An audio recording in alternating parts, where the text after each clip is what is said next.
Meet Steve. Steve thinks holding in a sneeze makes him polite. Steve, you okay there? Yeah, I just didn't want to sneeze out loud. Some idiot is holding it in. Don't do it. When you stop a sneeze, you're basically turning your head into a pressure cooker, man. All right, I'm letting it out.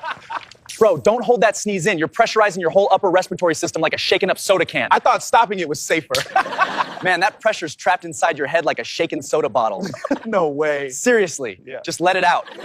Look at that, it's literally cracking from the pressure. Okay, I get it. Worst case, boom, instant regret.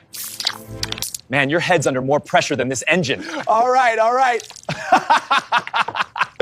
right, guys, I need subscribers. So hit the subscribe button right now. Come on, don't leave me hanging.